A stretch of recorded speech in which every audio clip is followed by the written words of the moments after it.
1,00,000 మంది శివభక్తులతో కలిసి మహారుద్రాక్ష పూజలో పాల్గొనండి. వెంటనే కాల్ చేసి మీ పేరును నమోదు చేసుకోండి.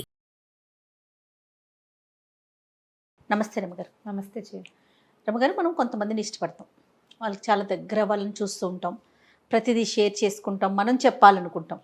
కానీ వాళ్ళు అంటి ముట్టనట్టుగా మనల్ని పట్టించుకున్నట్లుగా ఉంటారు. కొన్ని కొన్ని క్యారెక్టర్స్ మనకి ఎదురవుతూ ఉంటాయి ఇలాంటివి. అలాంటప్పుడు ఏం చేయాలండి? వాళ్ళ అటెన్షన్ మన మీద ఉండదు అసలు, కానీ మనకు మాత్రం పూర్తిగా ఉంటుంది. జనరల్గా ఇలాంటి ఇష్యూస్ మొగుడు పెళ్ళాల మధ్య ఉంటాయి జయ. అంతే. పొద్దున్న తెచ్చి దగ్గర నుంచి సాయంత్రం దాకా అన్ని పనులు మనమే అందిస్తాం. ఒక్క మాట, మొగుడు పిల్లల మధ్య ఉంటేనే మనం ఇది ఎక్స్ప్రెస్ చేస్తాం, అటెన్షన్ లేదని. ఏ అక్క చెల్లెళ్ళు అన్నదమ్ములు అనుకోండి, అయ్యో మాట్లాడట్లేదని కొన్ని రోజులు అనుకుంటా, పోనీ మాట్లాడిపోతే మాట్లాడిపోయారు, వాళ్ళకి నచ్చితే మాట్లాడతారు, లేకపోతే లేదు అనుకుంటాం కదరమ్మ గారు. అవును. ఓన్లీ వైఫ్ అండ్ హస్బెండ్ మధ్య మాత్రమే ఏంటి మాట్లాడట్లా, ఎందుకు ఇట్లా ఉన్నారని ఎక్కువగా ఆలోచిస్తాం. మాట్లాడతారు కానీ ఏంటంటే నిర్లక్ష్యంగా ప్రవర్తిస్తారు. నీకు చెప్పేదేంటి, నీతో ఏంటి అన్నట్టుగా ప్రవర్తిస్తారు. ఆడ మగ కూడా చేస్తారు జయ. ఇది పెళ్ళాలు చేస్తారు, మొగుళ్ళు చేస్తారు. వాళ్ళు ఫీల్ అవుతారు, వీళ్ళు ఫీల్ అవుతారు. ఇప్పుడు ఆడవారికి సాగిద్దారమ్మ గారు. సాగుతుంది జయ. ఎందుకు సాగదు? ఎందుకు సాగదు? నిర్లక్ష్యం చేయటం అనేది. నిర్లక్ష్యం చేయటం, మా ఇష్టారాజ్యంగా ఉండటం, తన వాళ్ళకే ఇంపార్టెన్స్ ఇవ్వటం, తను అనుకున్నదే చేయటం. మెతగ్గా ఉండే భర్తలు లేరా లోకంలో? లేరనుకుంటున్నావు నువ్వు, నీ అనుభవం అలాంటిది. ఉన్నారు జయ, అట్లా కూడా ఉంటుంది. మేబీ రెండు ఉంటాయి కదా, ఒకటే రెండు ఉంటాయి, తప్పు రెండు ఉంటాయి. ఎందుకంటే మనకి ఎలా అయిందంటే జయ, ఇదివరకటి కాలం వేరు. ఇదివరకు ఎక్కడో ఒక్క గయ్యాళ్ళు ఉండేది, ఆమె గంప గయ్యాళి, ఊరికొక్క గయ్యాళి ఆవిడ ఉండేది. మన చుట్టాల్లో పెద్ద సమూహంలో ఒక్క ఆవిడే నోరు గలది. అలాగే ఉండేవాళ్ళు. మగవాళ్ళు చాలామంది ఉంటారు, రౌడీలు, అన్నిటికీ పోట్లాటకు దిగేవాళ్ళు, పెద్ద నోరు పెట్టుకునేవాళ్ళు, గొడవ పెట్టి గెలిచేవాళ్ళు, ఈజీగా చెంపకాయల మీద కొట్టేయటం, చెంపల మీద కొట్టేయటానికి జోరుగా వెళ్ళిపోయేవాళ్ళు.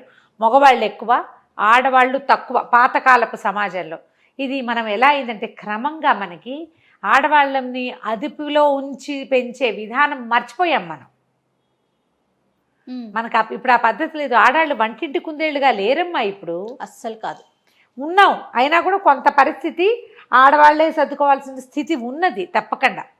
కానీ సర్దుకోని వాళ్ళు కూడా చాలామందే ఉన్నారు. తమిష్టారాజ్యంగా చేసేవాళ్ళు. భర్తనైనా ఆడబిడ్డలనైనా అత్తగారినైనా లకార మకార ప్రయోగాలు చేసేవాళ్ళు, పోట్లాటకొచ్చేవాళ్ళు, మీదబడి కొట్టేవాళ్ళు చాలామందే ఉన్నారు. ప్రతి వాళ్ళు అవును మా వాళ్ళల్లో 2-3 ఉన్నారు అని చెప్తారు కావాలంటే. నీ అనుభవం లేదు నీకు, అంతే. అంతే, నువ్వు చూడలేదు ఇంకా. నేను కేసులు చూస్తాను, మనుషుల్ని చూస్తాను, చుట్టుపక్కల చూస్తా, కథలు, పుస్తకాలు, పత్రికలు, పేపర్లు. మీరు డిక్షనరీ అయిపోయారు కదా. నేను రోజు న్యూస్ చూస్తాను జయ. 100% ఉదయము సాయంత్రము న్యూస్లు చూడాల్సిందే మేము. ప్రతిరోజు పేపర్ చదవాల్సిందే.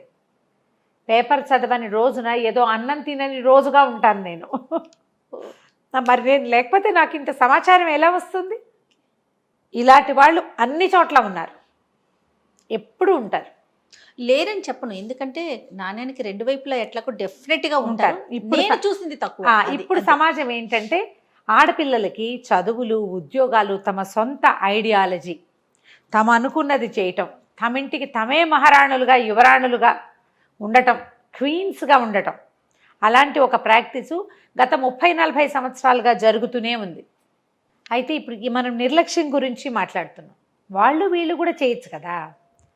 సాధారణంగా నిర్లక్ష్యానికి గురయ్యేసరికల్లా మనకి పెయిన్, దుఃఖం, పోట్లాట జనరల్గా జరిగేది కదా. వాదిస్తాం, పోట్లాడతాం, అడుగుతాం, క్వశ్చన్ చేస్తాం. ఏంటి నీ ఉద్దేశం? ఎందుకు మాట్లాడట్లా, లేదా ఎందుకు ఇలా చేసావు, నాకు చెప్పకుండా ఎందుకు చేసావు, నీతో పాటు నేను సమాన భాగస్వామిని కానా, ఇలాంటివి ఏవో నేను అన్నప్పుడు అప్పుడు అది చేయలేదా, ఇప్పుడు ఇది చేయలేదా, నేను అదంతా చేశా కదా అని నిలదీస్తాం. చిలికి గాలివాని అయిపోతుంది. ఈ టీ కప్పులో తుఫాను ఒక్కొక్కసారి అమ్మాయి పుట్టింటికి వెళ్ళిపోవటానికి, లేదా ఈ అబ్బాయి వాకౌట్ చేయటానికి, లేదా కొట్టడానికి, అబ్యూజింగ్కి, మ్యాన్ హ్యాండ్లింగ్కి, అబ్యూజింగ్ అనుకోండి, మ్యాన్ హ్యాండ్లింగ్కి ఆడాళ్లే అప్పుడు ఆడవాళ్ళు కూడా తిరగబడి వాళ్ళు కూడా ఓ చెంపకాయ కొట్టడానికి దారి తీస్తోంది ఇవాళ రేపు. ఆడామగా ఒకళ్ళు కొట్టుకుంటున్న కేసులు డజన్ల కొద్దీ చూస్తున్నాం పేపర్లలో, టీవీలలో కూడా. నేను కూడా వింటున్నాను అనుకో. అవును, అబ్బాయి కొట్టాడు, అమ్మాయి కూడా కొట్టింది. సినిమాల్లో కూడా చూస్తాం. వీడు చెంపకాయ కొడితే ఆ అమ్మాయి ఇంతే ఉంటుంది పిచ్చకలాగా, అంత పెద్ద మగాడిని ఎగిరెగిరి చెంపకాయలు కొట్టేస్తాను. దాన్ని మనం ఫన్నీగా నవ్వేసుకుంటున్నాం. నిజంగా అలా కొడితే జయ అసలు ఆ సంసారం నిలుస్తుందా? అదే కదా చెప్పు. ఆడపిల్ల ఎవరో ఒకళ్ళు చెంపకాయ కొడుతుందా? లేదు రమ్మగారు, నేను కూడా విన్నానండి. అవునా? నేను విన్నాను రమ్మగారు, రీసెంట్గానే విన్నాను. ఇది మాత్రం విన్నా. ఇలా వెళ్ళిపోతాయి. మీరు గమనించండి, అవతల వాళ్ళు మీతో నిర్లక్ష్యంగా బిహేవ్ చేస్తున్నారంటే, చుట్టుపక్కల వాళ్ళు ఎవరైనా అయితే వాళ్ళని పక్కన పెట్టండి. మనం ఎక్కడా కాంప్రమైజ్ కావక్కర్లేదు. అడగండి ఒకసారి, పోట్లాటకి దిగద్దు. అడిగాక వాళ్ళ సమాధానం చెప్పలేదు అనుకోండి, మళ్ళీ అడగద్దు. మీరు కూడా నిశ్శబ్దంగా ఉండడాన్ని ప్రాక్టీస్ చేయండి. కళ్ళు ఐ కాంటాక్ట్ ఇవ్వద్దు. అన్నం పెట్టేటప్పుడు కూడా ఐ కాంటాక్ట్ ఇవ్వద్దు. మాట్లాడకుండా ఉండిపోతే సైలెంట్ వార్ ఉండిపోతే ఆటోమేటిక్గా ఇది పల్చబడుతుంది. మనం చుట్టుపక్కల వాళ్ళతో చేసేటప్పుడు భర్తలతోటి కానీ భార్యలతోటి కానీ ఇదే చేయాలి. మొహం తప్పించాలి. ఇంట్లోనే ఉంటాం, నువ్వు ప్రశ్నించి సమాధానం రాబట్టలేవు. ప్రశ్నించావు, ఆన్సర్ వచ్చిందనుకో ఓకే, రాలేదనుకో మళ్ళీ పరిప్రశ్న చేస్తావా? పదే వాళ్ళని వెళ్ళి పిలిపించి అడిగిస్తావా? నాతో సరిగా ఉండట్లేదు అనే విషయాన్ని ఎంతమంది చెప్పుకుంటారు రోతగా? అదే కదా. పూట ఏం చెప్తావు? చెప్పుకుంటాం. ఏదో పెద్ద సీరియస్ ఇష్యూ అయితే, ఇది ఏదో చిన్నది మనకు అర్థమవుతోంది, వీళ్ళంతా సరిగా ఉండట్లేదు. తర్వాత విశ్లేషించండి, వీళ్ళు ఇలా బిహేవ్ చేయడానికి గల కారణం ఏంటి? ఏదైనా ఇష్యూనా, ఆఫీస్ ఇష్యూవా, ఫైనాన్షియల్ ఇష్యూవా? ఇతను నన్ను ఫేస్ చేయట్లేదు, నాతో సరిగా ఉండట్లేదు అంటే ఎలాంటి కారణాలు ఉండొచ్చు? ఒక్క కారణం అనుకుని దాని మీదకి వెళ్ళొద్దు. మల్టిపుల్ ఇష్యూస్ అయి ఉండొచ్చు. మీరు ఏదైనా సార్ట్అవుట్ చేయగలిగితే దాన్ని సార్ట్అవుట్ చేయండి. దానికి మనం ఎంతవరకు కారణమవుతున్నామో ఆలోచించండి. ఇది పెద్ద పాయింట్. అతను అట్లా మనతో అంటిముట్టినట్టుగా ఉండటానికి, లేకపోతే నిర్లక్ష్యంగా బిహేవ్ చేయటానికి, నీకు చెప్పేదేంటి అన్నట్టుగా మాట్లాడడానికి కారణం మనం కూడానా అనేది విశ్లేషించండి. ఎప్పుడు కూడా మానవ సంబంధాలు ఇచ్చిపుచ్చుకోవటంతో ఉంటాయి. బార్టర్ సిస్టమే. నువ్వు సరిగ్గా ఇవ్వు, సరిగ్గా తీసుకోగలుగుతావు. ఒకసారి నువ్వు సరిగ్గా ఇచ్చినా తీసుకోలేకపోతావు. వాడు ఇవ్వడు అవతలవాడు, లేదా అవతలది ఇవ్వదు. ఎందుకు ఇవ్వట్లేదు అనేది ఆలోచించండి. ఆలోచించి సరిచేస్తే ఈ బంధాలని తెంపుకోకుండా మనం ఉంచుకోగలుగుతాం. ఈ రోజున మానవ సంబంధాలు దెబ్బతింటున్నాయంటే ఎంతసేపు ఎక్స్పెక్టేషన్సే మనకి. ఎప్పుడు అవును గారు, ఎక్స్పెక్టేషన్స్. తర్వాత నువ్వు ఇచ్చేటప్పుడేమో నీకు పొదుపు, నీకు బోల్డని జస్టిఫికేషన్స్ ఉంటాయి నువ్వు సరిగ్గా చేయకపోవటానికి. అదే జస్టిఫికేషన్ అవతల వాళ్ళకు ఉంటుందని మనం ఆలోచించము. అవును, నువ్వు ఏదో వేళకి అన్నం వండలేదు ఈరోజు, నీకు 100 ఉంటాయి కారణాలు. నువ్వు పొద్దున్నే లేవలేకపోయావు, దానికి రాత్రి నిద్ర పట్టలేదు, పిల్లాడు ఏడ్చాడు, వాకిట్లో ఎవరో వచ్చారు, 2-3 ఫోన్లు ఎక్స్ట్రా వచ్చినాయి, పాలగిన్న చేయి జారి పడిపోయింది, లిస్ట్ చెప్తావు. అతను లేటుగా వస్తే నువ్వు ఓ కారణం ఊహించుకుని దాని మీదే మాట్లాడతావు. ఇలాంటి నాకు వచ్చిన 1 డజన్ జస్టిఫికేషన్స్ అతను చెప్తే నువ్వు కథ చెప్తున్నావు అనకూడదు. పొద్దున్న నువ్వు చెప్పింది కూడా కథే, పొద్దున మనం చెప్పింది కూడా కథే. చేయలేకపోయాం.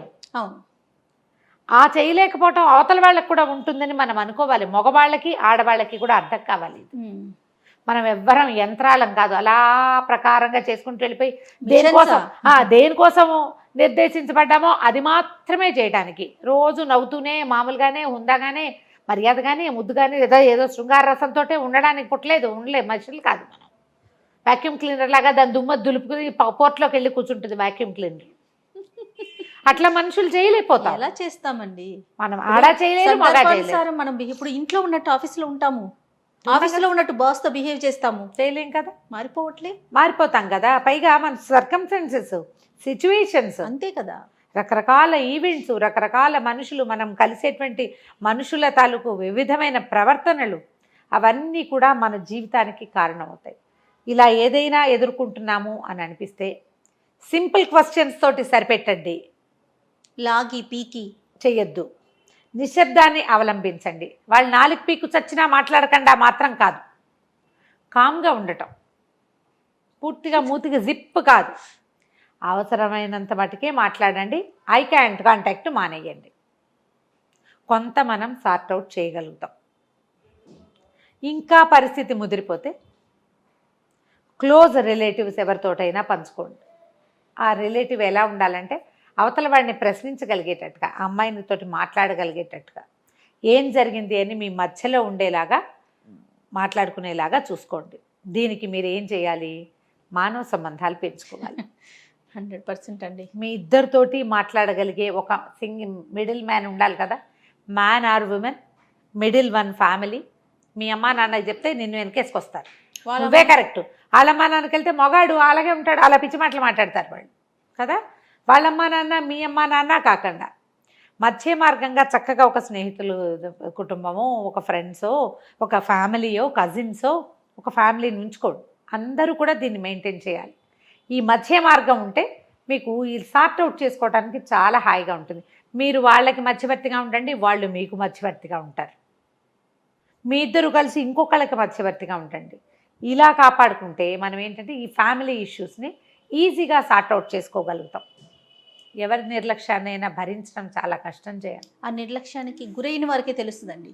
ఏముంది, మీకు కడుపు నిండా తిండి పెడుతున్నారు, మంచి గుడ్డలు ఉన్నాయి, బట్టలు ఉన్నాయి, ఉండటానికి ఇల్లు ఉంది, పిల్లలు ఉన్నారు, ఇంకేంటి అనుకుంటారు. కానీ ఆ నిర్లక్ష్యం అనేది ఎక్స్ప్రెస్ చేయలేకపోతారు రమ్మగారు. చాలా నొప్పి కలిగిస్తుంది, కుంగిపోతూ ఉంటారు కదండి. చాలా నొప్పి కలిగిస్తుంది. దాన్ని ఈజీగా లాగేయద్దు, మెల్లిగా ఒక్కొక్క చిక్కు విడదీసి సెట్ చేసుకోండమ్మా. ఆడ కానీ మొగ కానీ ఆలోచించి పని చేయాల్సిన పరిస్థితి ఇది. కోపం తెచ్చుకున్నారా చింపేసుకుంటాం, చిరిగిపోతుంది అంతా. తర్వాత మనం దీన్ని సార్ట్అవుట్ చేయలేము. దీన్ని కుట్లేయటం కష్టం. ఓ గీత చిరిగింది అనుకో ఈజీగా కుట్టేస్తాం. బదబదాలుగా అడదిడ్డంగా చిరిగిపోతే మనం దాన్ని ఎట్లా సార్ట్అవుట్ చేస్తాం? పడేయటమే, చేయలేకపోతాం, వదిలిపెట్టేయాల్సి వస్తుంది. వదిలేదాకా తెచ్చుకోవద్దు. రైట్. అంతే. నమస్తే రమ్మగారు. నమస్తే జయ.